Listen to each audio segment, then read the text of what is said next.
दारुल उलूम वफ़ देवबंद,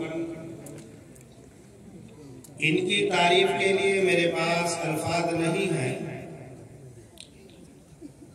लेकिन मैं समझता हूँ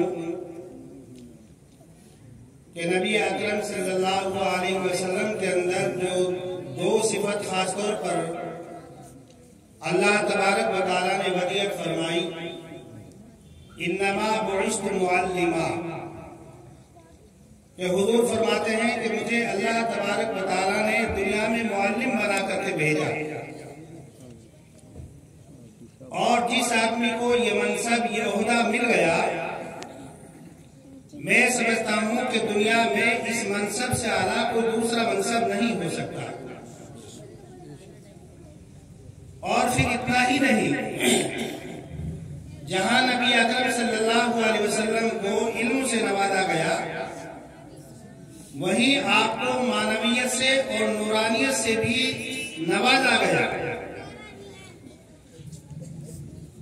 एक फिरका हमारे अंदर वो हुआ कि जिन्होंने इल्म हासिल किया उनको उलमा कहते हैं, और एक फिरका वो हुआ कि जिन्होंने नबी अकरम सल्लल्लाहु अलैहि वसल्लम की मानवियत और रूहानियत को हासिल किया, उनके यहाँ, उनको हमारे यहाँ सूफिया के लक़ब से उनको याद किया जाता है। तो आला करने की बात यही है कि हमारे अंदर ज़ाहिरी इल्म भी मौजूद हो, बातिनी इल्म भी मौजूद हो, और सही माना में कामिल शख्सियत उसी को कहा जा सकता है और इंसान उसी को कहा जा सकता है कि जो अपने ज़ाहिर को भी आरास्ता करता हो और अपने बातिन को भी आरास्ता करता हो। अल्लाह तबारक व तआला ने कारी साहब को दोनों सिफतों से नवाजा। आप ज़ाहिरी उलूम से भी आरास्ता और पैरास्ता हैं, और वहीं अल्लाह तबारक व तआला ने आपको मानवियत और नूरानियत से भी नवाजा। अपने अकाबिरीन और बुजुर्गान दीन से मुस्तकिल आपका ताल्लुक रहा। और जब हम सीरत तय्यबा का मुताला करते हैं तो उसके अंदर अगरचे बहुत सारी बातें हैं, लेकिन मैं ये समझता हूं कि जिस आदमी के अंदर 3-4 चीजें पाई जाएं तो दुनिया के अंदर भी कामयाबी की जमानत है और आखिरत के अंदर भी इंशाअल्लाह कामयाबी की जमानत है। नंबर 1, सादगी। हमने देखा कि हमारी जितनी भी बड़ी बड़ी शख्सियतें और अकाबिरीन और दुनिया के अंदर जितने भी बड़े बड़े लोग गुजरे हैं, उन तमाम लोगों के अंदर सादगी थी। तकल्लुफात से वो बहुत दूर थे, इसलिए कि जो हजरात तकल्लुफात के आदी होते हैं, उन हजरात का ज्यादा वक्त तकल्लुफात के अंदर ही गुजरता है। तो हमारे कारी साहब को अल्लाह तबारक व तआला ने सादगी से भी नवाजा। और कुरान करीम की एक आयत है, लक़द खलक़नल इंसान फी कबद, कि हमने इंसान को मुशक्कत में पैदा किया। इसका मतलब यह है कि अल्लाह तबारक व तआला ने दुनिया में इंसान को मुश्किलात और मसाइब से, अल्लाह तबारक व तआला ने इंसान को मसाइब से और मुश्किलात से नवाजा। इसका मकसद क्या है कि अल्लाह तबारक व तआला जिन लोगों को मुश्किलात से और मसाइब से के रास्ते पर ले जाता है, तो गोया कि उनको तरक्की और अल्लाह तबारक व तआला उनको बहुत आला मकाम और बहुत आला मरातिब से नवाजता है।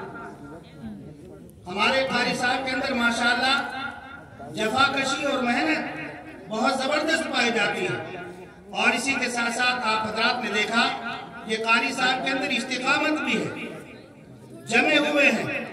और मैं एक हदीस बयान करके अपनी बात खत्म करता हूँ कि आप हजरात ने हदीस पाक में पढ़ा होगा और सुना होगा कि नबी अकरम सल्लल्लाहु अलैहि वसल्लम ने इरशाद फरमाया कि मेरी मिसाल उस शख्स की है, उस शख्स जैसी है कि जो आदमी आग जलाता है और आग जब अपने इर्द गिर्द को रोशन कर देती है तो वहां बहुत सारे पतंगे और हशरातुल अर्द उस आग के अंदर गिरना शुरू हो जाते हैं। और एक आदमी है जो उन पतंगों को आग से दूर कर रहा है, हशरातुल अर्द को हटा रहा है, लेकिन वो पतंगे, वो हशरातुल अर्द हटने का नाम नहीं लेते और वो आग के अंदर गिरे हुए चले जा रहे हैं। अल्लाह के पैगंबर सल्लल्लाहु अलैहि वसल्लम फरमाते हैं کہ میری مثال اور لوگوں کی مثال ایسی ہے کہ لوگ جہنم کے اندر گرے ہوئے چلے جا رہے ہیں اور میں ان کی کمر پکڑ پکڑ کر کے ان کو آگ سے ہٹانے کی کوشش کر رہا ہوں. آگ سے ہٹ جاؤ، آگ سے ہٹ جاؤ. یہی صفت اللہ تبارک و تعالیٰ نے ہمارے قاری صاحب کے اندر رکھی ہے. صبح کے وقت میں پڑھانا، دوپہر میں پڑھانا، ظہر کے بعد پڑھانا، عصر کے بعد پڑھانا، مغرب کے بعد پڑھانا، عشاء کے بعد پڑھانا. جس وقت بھی طلبہ پڑھنے کی خواہش ظاہر کرتے ہیں، قاری صاحب اسی وقت کہتے تھے کہ آ جاؤ، میں پڑھانے کے لیے تیار ہوں.